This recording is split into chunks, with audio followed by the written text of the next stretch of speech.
So today I'm gonna read the book, Looking from the Right Angle, There's Only Benefit, No Loss, by Ajahn Liem Thitadhammo. This is a talk that given by Ajahn Liem at here at Abhayagiri Buddhist Monastery in 2009. Actually, he didn't give a talk, he wrote it down and read it to the community. So, looking from the right angle, there's only benefit, no loss. The entire world and everyone in it needs the Dhamma as protection. We all survive and find well-being in life by depending upon the knowledge, skills, mindfulness, and wisdom of countless others. Without these important conditions, we will all perish as soon as we leave our mother's womb. We will have no food to eat, clothes to wear, or houses to live in. Our parents, whose faces we have never ever seen before our birth, give us life and provide us with the things we need to be healthy and strong. From the very first moments we leave our mother's womb, we are already indebted with our parents for our clothes, living places, and the various skills we learn. Actually, we are bound to all people by a share incalculable debt of gratitude, to say nothing of our mother, father, and all our teachers, to whom the debt of gratitude we owe is surely above and beyond any measure. If we think about it, it is not too hard to see that even the people of different societies must have much for which to be grateful to each other. Knowing and acknowledging the debt we have to others and placing them above ourselves is called kataññū-kataveditā. The endeavor to repay our debt to all that is done for us is called kataveditā. People who recognize what has been done for them are called kataññū, and those who repay their debt appreciatively is called kataveditā. Kataññū-kataveditā, acknowledging the debt we owe to others and paying back with acts of gratitude. These are indeed essential, wholesome qualities which protect the world from harm. These qualities nurture and support our world and lead to its long-lasting peace and happiness. However, people in today's world are less and less able to see and to realize that we all share this debt of gratitude. This failure of understanding leads to more and more competition, quarreling, and conflicts, which only increases social disorder and political turmoil. So taking an interest in the qualities of kataññū-kataveditā is indeed of vital importance to us all.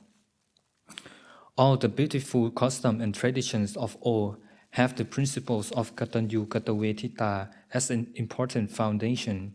These traditions aim to firmly establish these virtues in us, to protect and nurture them, so that they will be long-lasting and ever-present in our world. Anyone who fails to recognize that our lives are inextricably linked with one another and doesn't see our mutual indebtedness will surely live a life of selfish ingratitude. As for those endowed with gratitude to its fullest, they see that even cows, buffaloes, and all the various animals in the world are of help and benefit to us. How much more so then is this true of our parents and teachers? If more people could develop gratitude and appreciation for the cows, buffaloes, and other creatures of the world, then by virtue of such open-heartedness, society would thrive with peace and harmony. Wishing in kindness to repay our debt even to an animal, how could we possibly harm a fellow human being with whom we share a much closer bond? Such a society then prospers and flourishes. Its members cultivate wholesome virtues and fulfill the greater potential of the human heart. They will be diligent and skilled in earning their livelihood without intending even the slightest harm to one another. If we wish to prosper in this way, then surely it goes without saying how deeply we must cherish our parents and teachers. They are the true devas who illuminate our lives. They are the Pujaniya Bukkala, the people worthy of being held high above our own heads, and of being truly venerated.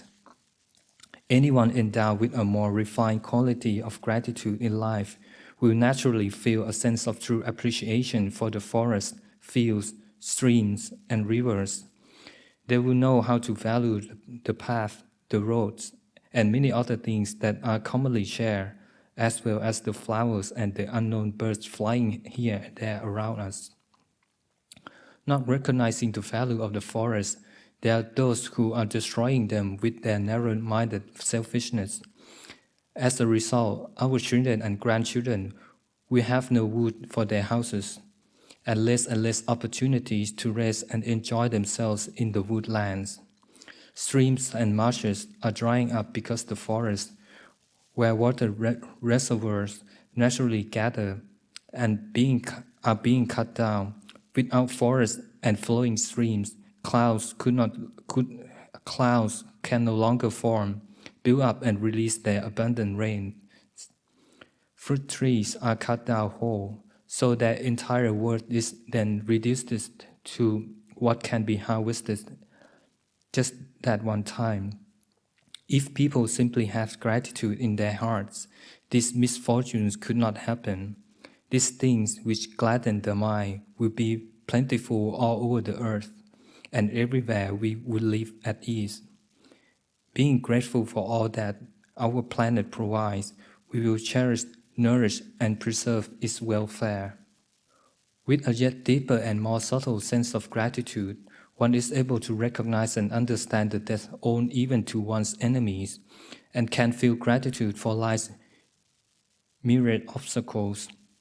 These obstacles help the grateful person to develop his ability to respond more skillfully and intelligently to life's circumstances. His opponents help him grow in wholesome virtues such as endurance, tolerance, and spirit of sacrifice.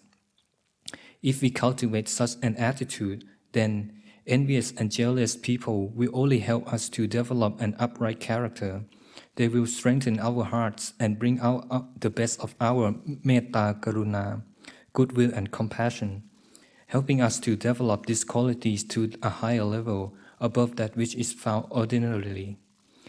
With this attitude, the manifold obstacles we face will give rise to wisdom, allowing us to see more clearly the world in its true natures.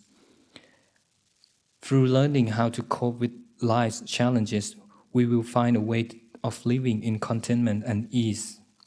Our various illnesses and difficulties can thus give rise to knowledge and insight. This understanding will then develop until we are ready to truly see and open up to the truth of anicca, impermanence, dukkha, suffering, and anatta, selfless nature. These realizations lead us to the noble path and onwards to its completion, nibbana. People without kataññū do not know the values of life's hardships. By reacting time and again to these hardships with anger and negativity, they heap perils and disaster upon themselves. This is as if they are digging their own graves. Their minds know no ease, at times oppressed by their own frustration, at other times bursting with cries and complaints, so that responses and actions go ever more wrong. Indeed, how can they not bring about their own destruction? However, those who appreciate life's challenges, who gratefully rise up to meet them, bring immeasurable serenity and beauty to the world. They can make the most demonic of people becoming like virtuous monks. They can change yaga monster, those who are insatiably greedy or angry, into worthy human beings. They can turn a stingy person towards generosity and love of merit, or make a jealous one become open-hearted and sympathetic. Indeed, how can they fail to cause our world to become like a heavenly realm? The more we recognize the value of our enemies, seeing them as those who give us life's highest teachings, teachings that can be found nowhere else, the more we will give thanks and honor them with our own efforts to embody goodness, sharing the blessings of our own life with them. There's so much of which to be grateful to our enemies. People with kataññū are very aware of this. Without enemies or obstacles in life, the world would be empty of truly capable people. If we know the value of hardships, nothing in life is received as too bothersome or difficult. With such an elevated mentality and mature perspective, with this capacity to appreciate those who oppose us and that which obstructs us, the heat from the friction of the world becomes cool. So consider how even our enemies have been of so much help to us. Then try to imagine the value of our mothers and fathers, our wise teachers, and the highest of all objects worthy of veneration, the Buddha, the Dhamma, and the Sangha.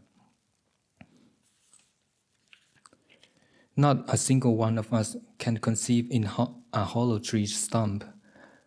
We all come into life in the little empty space of our mother's womb, with the help of our father too. Having been born into the wide world, we have survived to maturity thanks to the daily sacrifice and of our parents and of the countless others who have played a role in our lives.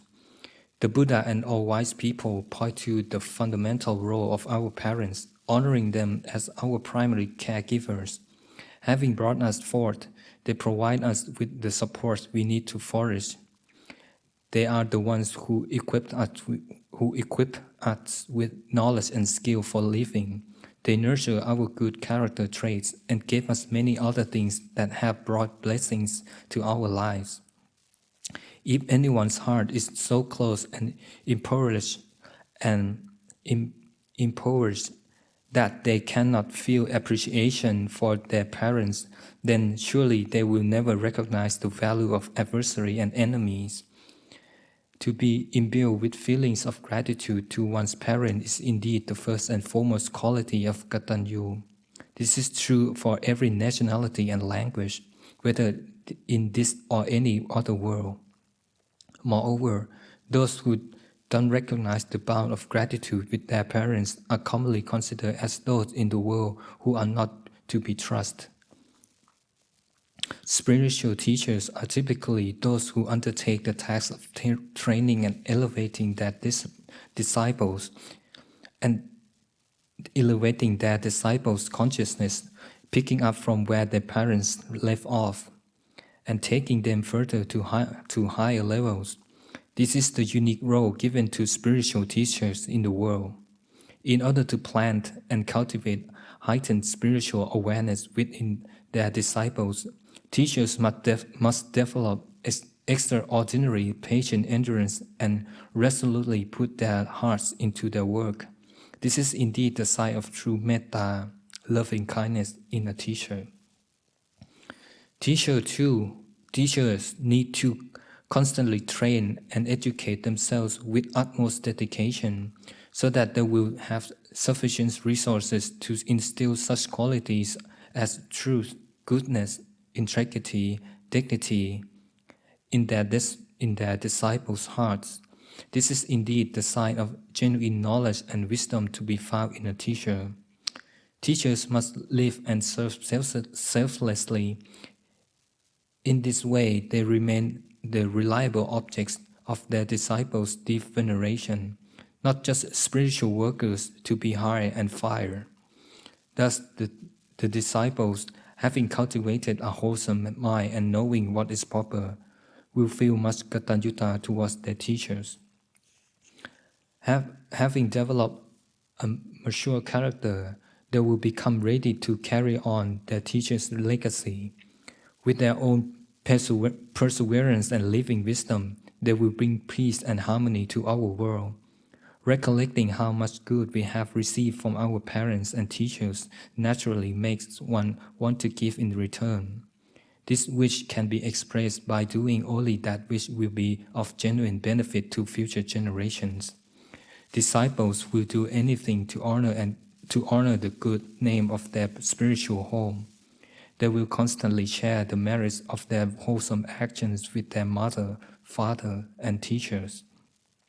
The Enlightened One, the Buddha, pointed out that when we reflect upon the virtuous qualities of someone dear to us who has passed away, then our path becomes clear. To cultivate goodness as far and wide as possible, this is regarded as the best way to honoring that dear person and sharing the blessings of our life with them.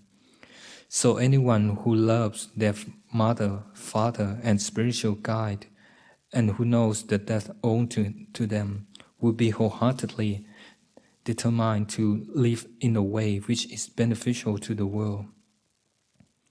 The Buddha, the Blessed One, is known as the supreme teacher for his ability to train and guide his followers by developing heightened awareness and a mature heart. They are eventually no longer overpowered by any kind of delusion or suffering. Thus, they are worthy of being regarded as Ariya Bukkala, noble beings. The Dhamma taught by the Buddha is a part of training and refining our consciousness, raising ourselves up until we reach our full potential and cross beyond the ocean of suffering. The Sangha, the men and women whose lives are dedicated to following the Buddha's teaching, have handed this truth down over the years until they have reached us here today. They have given us the chance to receive this highest gift, as if the Blessed One himself was offering it directly to us.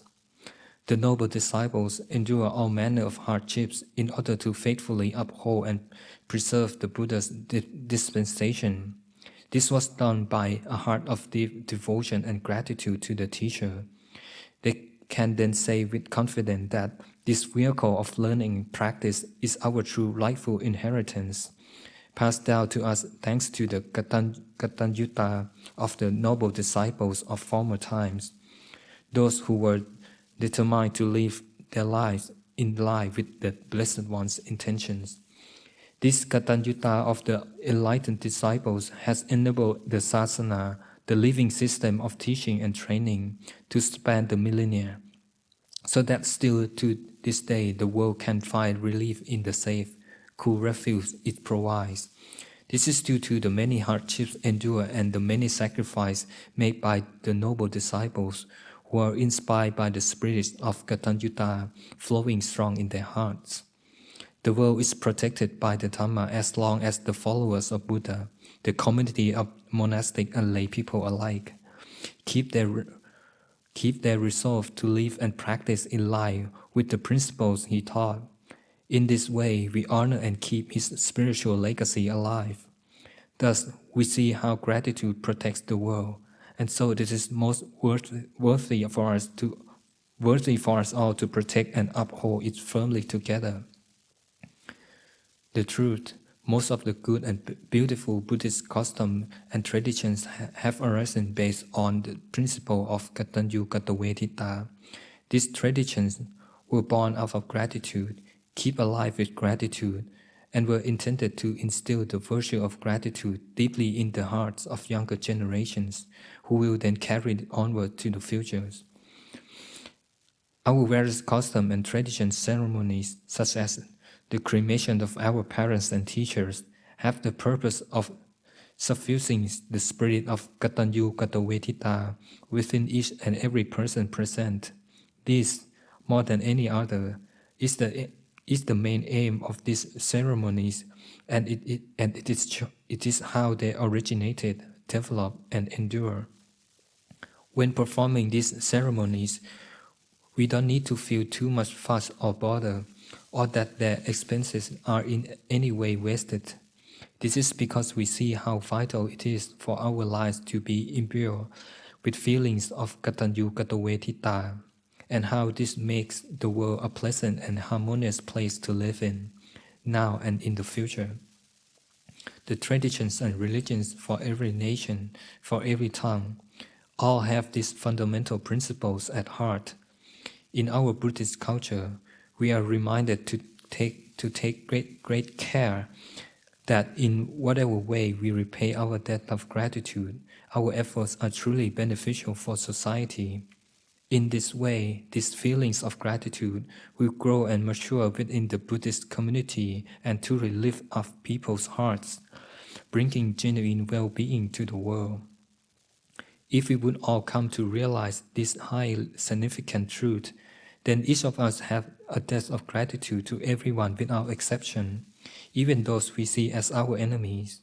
Then we will readily compete with one another in carrying out kind and wholesome deeds, in the effort to fully pay off the debt we owe to each other. If the hearts of everyone on earth were truly filled with kataññū-kataveditā, then doubtless our world will be more beautiful and inviting than a heavenly realm, safer and more worthy to live in than a heavenly realm, more honorable and desirable than any heavenly realm. Let us consider well that as long as we keep recollecting kind deeds done to us by this and that person, then we are able to maintain patience and tolerance towards one another, not acting impulsively or out of anger. If we practice bringing to mind our many benefactors, such as our parents, siblings, aunts and uncles, then we will not easily act in mean or selfish ways. Then even if we do at times behave hastily or unmindfully, we will be quick to ask forgiveness and to forgive others as well, remembering and honoring the many acts of kindness done for us and for those dear to us can indeed become an inspiration to care for and be compassionate towards our fellow human beings. Kataññū, the spirit of gratitude, is a quality of such power that it can transform a yaga demon into a true human being. The virtue of gratitude is vital for the survival of our world and for keeping it safe and peaceful, now and into the future. Then let us all foster and cherish this most precious quality, joining hands and hearts together, striving to keep it ever present and alive, so that like a widespread banyan tree or a gracious Bodhi tree, it will provide cool shade and safe shelter for us all. Most of the books we have, many of the Ajahns, they're not actually books that were written by them. It's like, for example, Longpa Samedo's never written a book. All of the Longpa Samedo books are transcribed talks of Longpa Samedo's, for example. So it's very rare that one of these Ajahns writes something, but Longpa Liem has been known to write things from time to time. And his handwriting is very beautiful as well. So there's another book following in the footsteps of the noble ones that he wrote as well. And in the little booklet, it has his handwriting in Thai and then the English translation. It's very beautiful handwriting. So I think he wrote that one in the elder's cabin. He was staying in the elder's cabin at the end of the road. Yeah, question? So for instances where there might be a lot of difficulty to have gratitude towards one's parents, where there's a whole spectrum in the human realm, right, of really wonderful parents that have done the best that they can, and then also some pretty atrocious abuse that can happen to children from parents and from loved ones. So is there any kind of advice or encouragement in those situations for people that would have a really difficult time kind of cultivating that sense of gratitude towards parents or otherwise people that have kind of exploited or caused some pretty deep harm?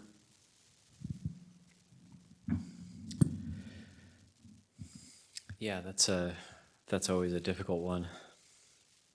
It's always a difficult one.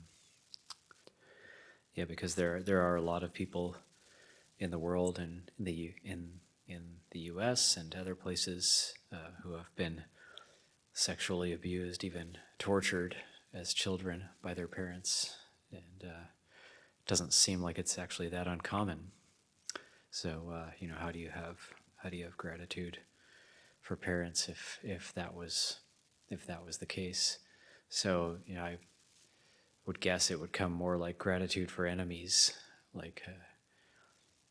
but yeah, it's a tough one. I don't quite know how to answer it. Anybody else? Reflection on karma, like the karma they had to face.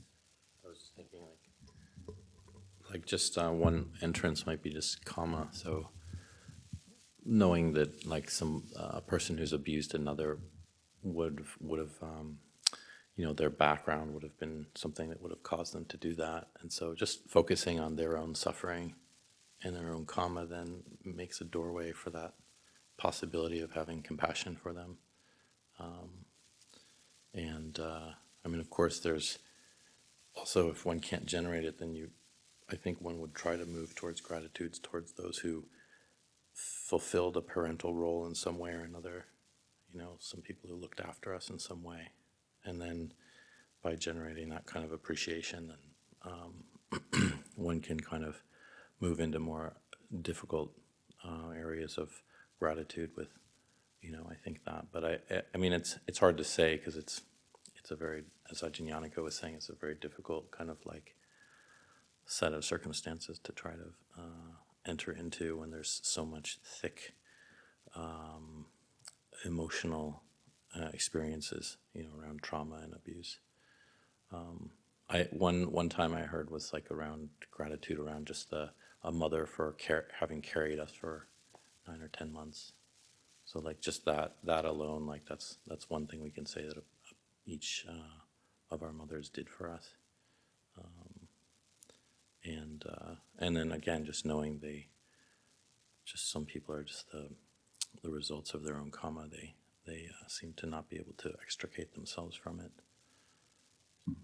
Yeah, and also I would think in a circumstance like this, where if somebody was abused by their parents, then later on in their lives, if they're able to overcome any obstacles that were, they might have teachers or friends or people who act as kind of surrogate mothers and fathers for them, then that's who they would have gratitude for also.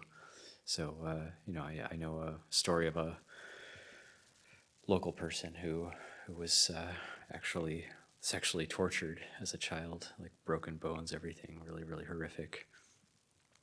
And they had all sorts of then problems and issues coming into adulthood, but then they were helped by somebody, and they were actually over a long period of time able to heal themselves both mentally and physically, and now they they're married with kids, have a good life, good job, and so that person has immense gratitude for the people who helped him, and so it's the gratitude. The important thing is that the gratitude is there. It's not necessarily the object of the gratitude. The parents, for a lot of us, the parents will be the easiest object of gratitude, but then Longpa Liem's also talking about having gratitude for all of the people in the world who we don't see, who make the clothes that we wear. Somebody wove this cloth that who knows where it was, whether it was Thailand or India. So there's countless people in the world who are working behind the scenes, and we can also have gratitude for them. And then also the point being that when we cultivate gratitude, then we can actually change the hearts of even yaka demons to be good people and act as a shining beacon or a shining example of how to live with gratitude and appreciation. So I think it's a very powerful reflection, the reflection on gratitude in general.